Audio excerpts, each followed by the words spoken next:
Dans le podcast d'aujourd'hui, on va parler d'entraînement hybride. Qu'est-ce que c'est pour qui, puis comment est-ce qu'on peut l'intégrer? Donc, l'entraînement hybride est devenu de plus en plus populaire dans les dernières années. Avec ça, ben, vient les opinions, il vient les contradictions, il vient les mythes. Aujourd'hui, on va passer à travers tout ça en commençant par démystifier l'un des plus gros mythes qui se promènent.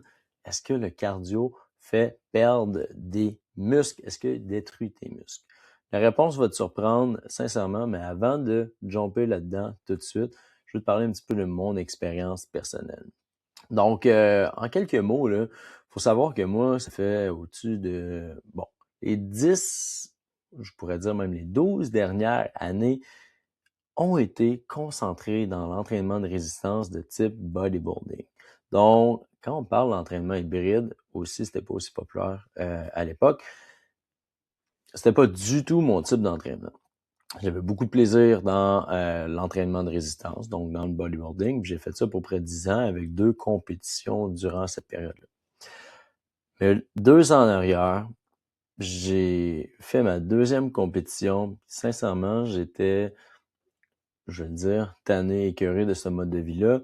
Mais le pourquoi, en fin de compte, là, c'est pas nécessairement juste le mode de vie. Le pourquoi, c'est que je me rendais compte que oui, j'étais plus gros, j'étais plus fort dans le gym, j'étais plus imposant, j'avais une meilleure pompe musculaire, un physique qui reflétait le bodybuilding, sauf que quand venait le temps de faire des activités tous les jours, y compris de la course, j'avais commencé à jouer au pickleball avec des amis, j'étais vraiment pas performant, j'étais pas capable de jouer longtemps, je me mettais à courir, un coin de rue, j'avais des douleurs dans le bas du dos, puis malgré mon jeune âge, puis j'étais comme impossible. T'sais. Puis j'emmenais ça encore plus loin, dans 5 ans, dans 10 ans, qu'est-ce que je vais devenir?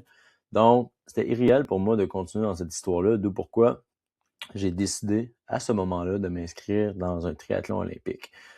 Le triathlon olympique, c'est loin d'être un Ironman, mais c'est quand même un événement, un challenge qui était grand pour moi, vu mon expérience dans le sport d'endurance, qui était de 0. Donc, ce premier commitment-là m'a permis de goûter au type d'entraînement d'endurance, m'a permis d'en apprendre beaucoup aussi et de progresser graduellement. Je partage une chose. Aujourd'hui, des performances athlétiques sur les réseaux sociaux, on en voit à peu finir. En tout cas, bref, c'est peut-être aussi juste mon feed parce que c'est un peu ce qui me passionne, mais on se rend compte qu'il y a des humains qui sont capables de faire des choses incroyables. Puis, ben, ça rend un 5 km étant comme médiocre, tu sais, petit ou trop facile, voire, alors que c'est pas du tout la réalité. Le jour 1 qu'on a, on doit le comparer avec le jour 1 de où est-ce qu'on est, puis de quelqu'un d'autre, et non pas son jour 1000 ou son jour 2000. Tu sais, il y a des gens qui ça fait des années qui s'entraînent comme ça. Donc, c'est normal qu'ils soient capables de faire ce type d'endurance-là ou ce type de performance-là. Fait qu'on va y revenir plus tard parce que c'est hyper important de commencer selon ton expérience actuelle aujourd'hui parce que sinon, il y a davantage de risques de blessures, d'inconfort, puis ça vient plate, puis même voire irréaliste. Donc, dans les 2 dernières années, j'ai fait un gros switch par rapport à mon propre entraînement personnel.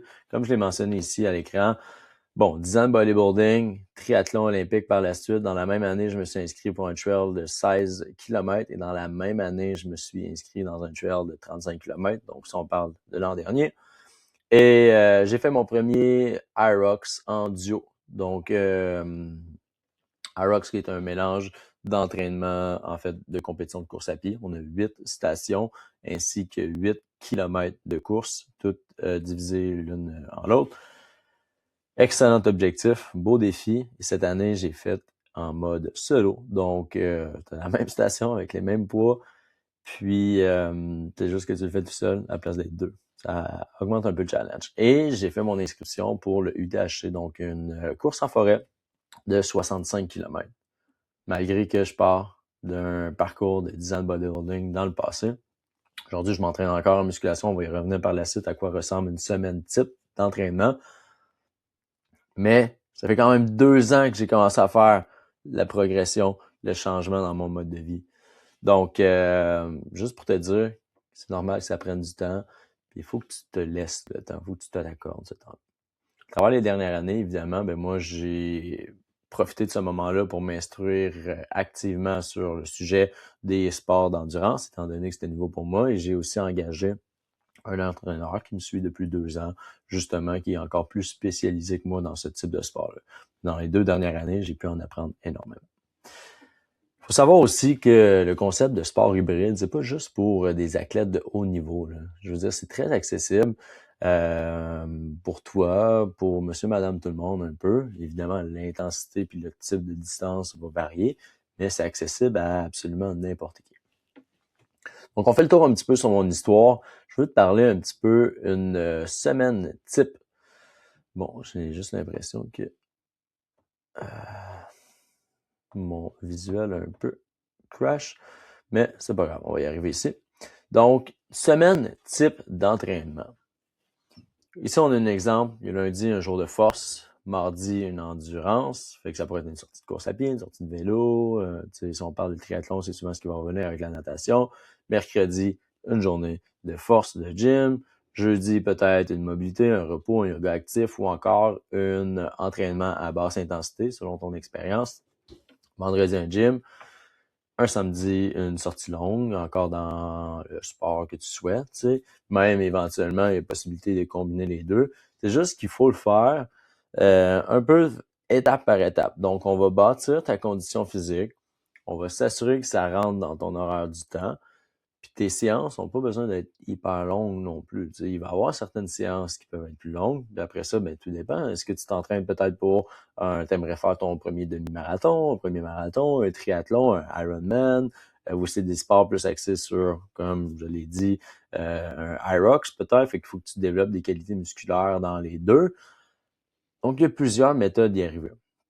Mais ce qu'on veut, c'est de laisser place à la récupération. On va y revenir par la suite.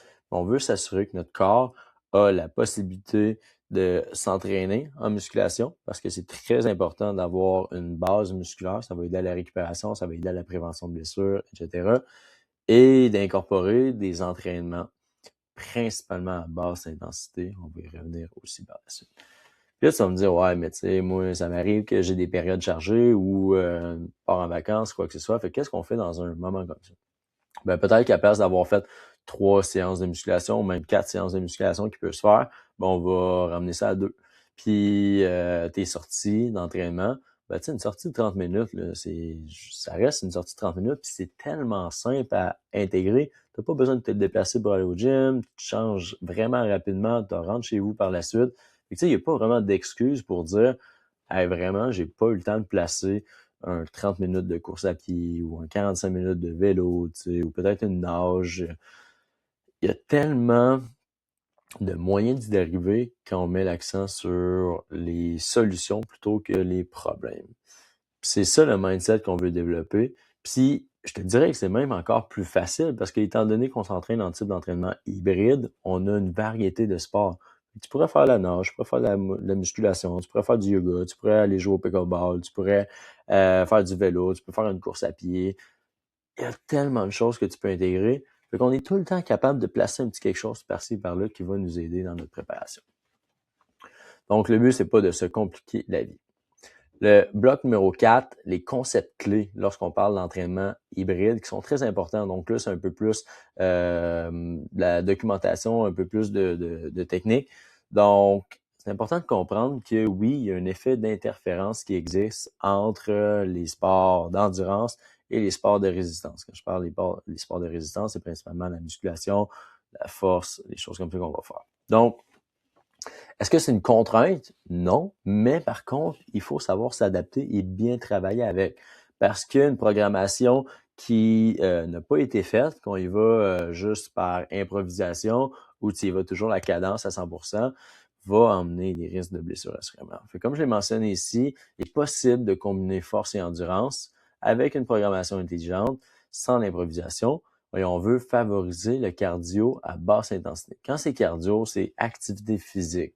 Faut faire attention pour pas que le mot cardio soit diabolisé non plus. On parle d'entraînement à basse intensité autour de des séances de force. Force, c'est de l'entraînement en résistance. Ça veut pas dire de faire ton 1RM, ton PR au gym. entraînement de force, c'est des entraînements de résistance classiques, peut-être entre 3 jusqu'à 10, 12 répétitions qu'on va faire le plus souvent. Mais encore là, il y a des ranges qui s'ajustent. Donc, ça, c'est un concept qui est important à comprendre. C'est sûr que l'objectif d'un coach dans une préparation physique, dans une remise en forme, dans une recomposition corporelle, va prendre en compte ça. C'est hyper important. Il se doit de faire ça. Règle numéro 2, la règle du 80-20. On entend souvent celle-ci avec l'alimentation, là, mais avec l'entraînement, c'est un peu la même chose. Parce que, je dis c'est un peu la même chose. La règle s'applique, c'est juste dans un contexte un petit peu différent. La règle du 80-20 s'applique pour tes sorties en basse intensité. 80% du temps, tu devrais faire des sorties à basse intensité, ce qui peut dire que tu serais capable d'avoir une conversation durant ce moment-là avec ton partenaire de course, par exemple. 20% du temps, tu vas pouvoir aller vers des hautes intensités, donc peut-être plus des intervalles, une course tempo, une course plus rapide, ce genre de choses-là. Parce que si tu mets l'emphase juste sur des entraînements à haute intensité, ça va créer beaucoup de fatigue systémique, beaucoup de fatigue peut-être même neurale, et c'est contre-intuitif. Puis, si tu fais ça de façon trop souvent, répétée, assurément que ça va amener à l'épuisement et non pas la progression. Même chose au gym. Si tu vas au gym, tu fais tout le temps ton PR, ton 1RM sur ton bench press, il va arriver un moment où tu seras pas capable de mettre plus, puis tu vas stagner, puis tu vas même te mettre à régresser. C'est peut-être quelque chose que tu as déjà vu, mais ici, le même concept s'applique. Le concept du VO2 max, tu as peut-être déjà entendu ce mot-là. Donc, juste pour simplifier un petit peu qu'est-ce que ton VO2 max, c'est un peu comme la puissance de ton moteur. Ton moteur, ton cœur, ton corps aussi. Donc, c'est notre capacité à utiliser l'oxygène pendant un effort. Plus tu as un effort qui est à haute intensité, plus ton corps a besoin d'être oxygéné, plus ton VO2 max est élevé, plus celui-ci va bien travailler. Bref, c'est aussi un des marqueurs de santé et de longévité qui prouve le plus sur pas juste la performance, non, mais sur aussi combien de temps que tu vas pouvoir vivre en santé. Donc, celui-ci s'améliore avec tes différents types d'entraînement, d'endurance, aussi principalement même, mais à condition de pouvoir mélanger avec certains sports de plus haute intensité, certains sports de plus basse intensité. La récupération, un pilier qui est souvent très oublié. Donc, la récupération passe, oui, évidemment, par le sommeil, par l'hygiène de vie, la gestion de stress. Puis ça, c'est pas quelque chose qui est optionnel.